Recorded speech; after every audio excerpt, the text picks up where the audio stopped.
I get a lot of requests for wildlife photography editing, so let's make this bird photo pop with Lightroom. As always, you can follow along by downloading the raw file from the link in the description of this video. And now let's begin. So what I have in mind for this image is I want to kind of separate the bird from the rest of the image. There are three main areas which are causing problems. The first one is the very bright foreground right at the bottom part. I want to make it darker. Then we have the background, which is kind of okay, but we can make it a little brighter and kind of add some more golden light and glow to it. Then, of course, we have the subject itself, which we can adjust a little further, creating some more natural colors in the feathers and also maybe getting out a little more details. I want to start this process by heading into the lens corrections tab. Here, I always, for all my images, check remove chromatic aberrations. For this image, this might not have the biggest effect, but I also want to enable the profile corrections, and this will just reduce the lens distortion and we get a better looking image this way. This does not work for every image, but I do use this setting occasionally. Now let's expand the basic panel. I'm not going to change the profile. I think Adobe Color is fine for this scene. What I want to do is I want to bring down the highlights all the way. This will give us more details since this shot consists of mostly highlights. Then I'm going to bring up the shadows. And this way I'm trying to get just a little bit more detail out of that bird. I'm also going to bring up the whites. This will help to push the contrast. Now as I increase the whites, we will get more overexposure right here where the light hits the bird from the back. I don't think that's a problem, but I guess if you want to get the most image quality, this might be a concern to you. So just be aware of that situation right here. Now I'm going to bring up the whites a little more. What this does, it just pushes the contrast in a very nice way. And then I'm also going to bring up the blacks. This again will kind of reduce the contrast, but it will also create a very soft, dreamy look for the image, which I like. At this point, the tonal adjustments should be fine. What I want to work on next is the white balance, since at the moment we can see this very harsh green color cast. I want to fix that by bringing up the tint. Just around here, looks great to me.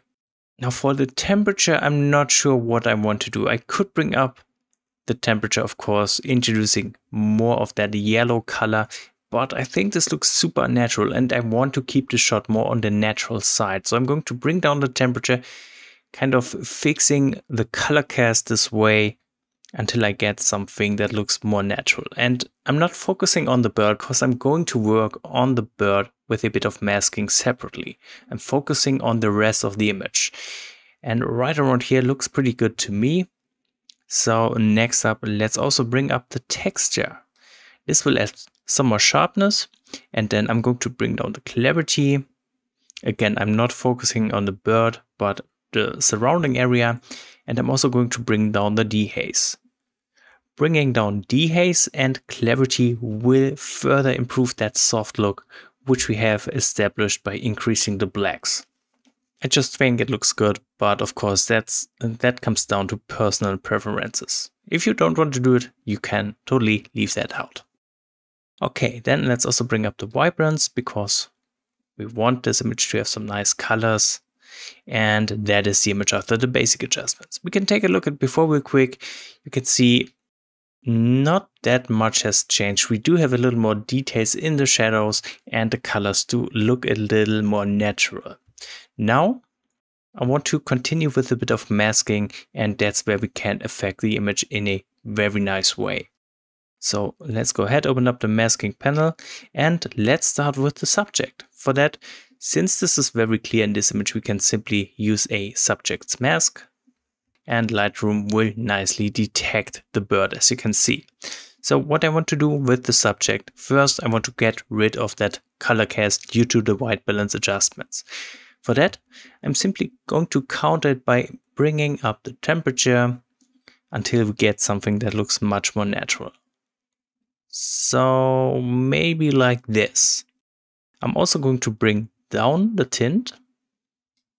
I think around here looks nice. Of course, these two adjustments were quite heavy-handed and it's becoming a little too visible when looking at the bird. So I'm going to fix that by slightly bringing down the saturation.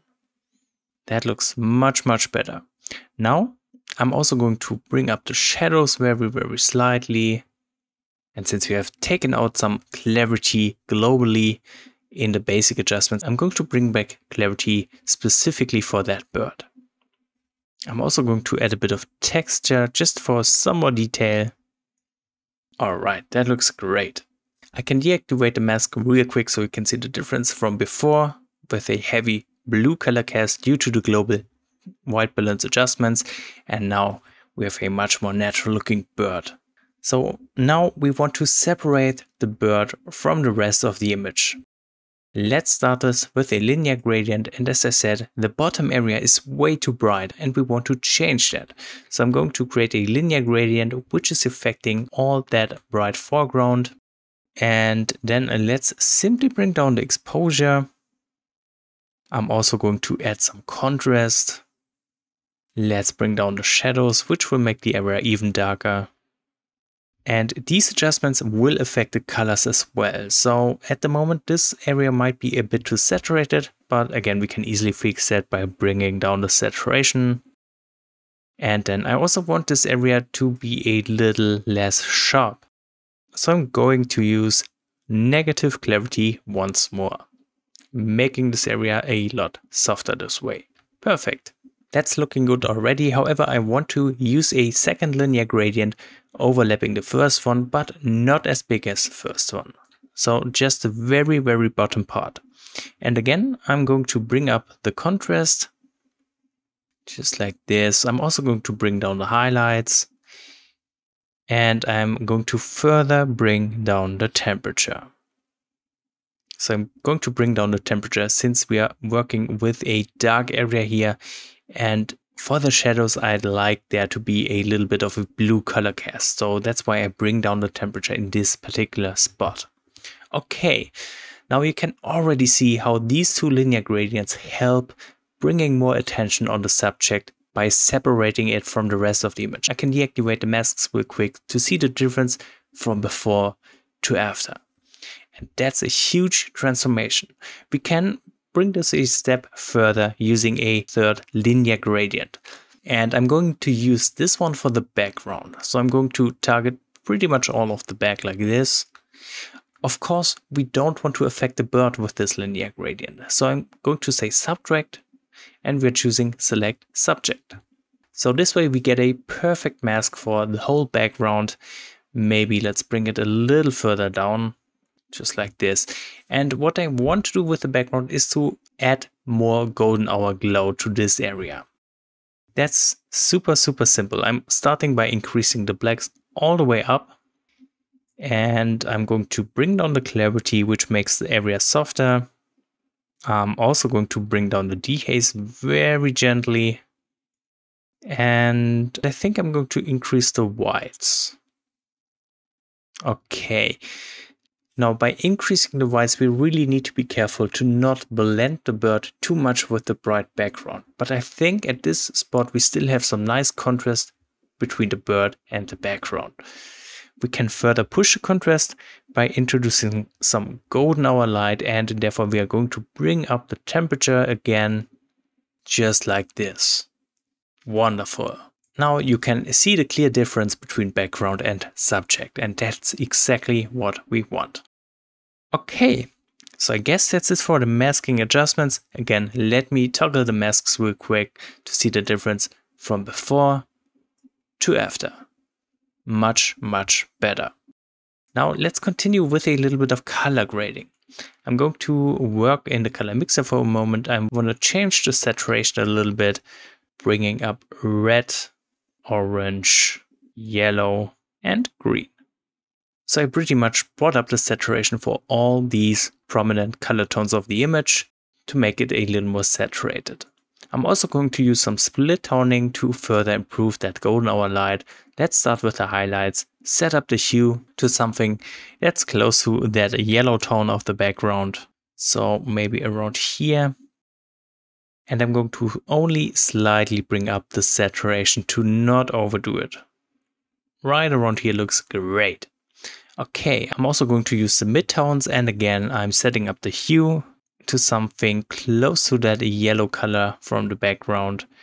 And let's bring up the saturation again, just a little bit. Wonderful. Finally, we can do a little more color grading in the calibration tab. I'm going to bring down the blue primary hue a notch. I don't want to shift the hue too much because, as I said, I want to keep it more on the natural side this time. And let's bring up the saturation. Wonderful. Now we're almost done. Just one more thing to do, and that's of course the sharpening in the details tab. So let's do this real quick. I'm going to bring down the radius all the way. I'm going to bring the details all the way up. And of course I'm applying some masking because we only want the subject to get sharpened.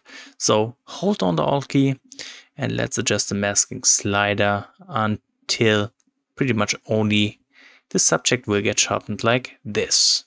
Okay, and then we can raise the amount of sharpening to our liking. Wonderful. And that is the finished image. So I'm only really starting getting into bird and wildlife photography. That means the first few images might not be perfect, but I think for the purpose of showcasing the editing, I think they are good enough. But expect more wildlife photography in the future on this channel. So if you want to add anything about the editing, if you have any tips for wildlife photography, or if you simply have any questions left, let me know in the comments, and thank you so much for watching this video.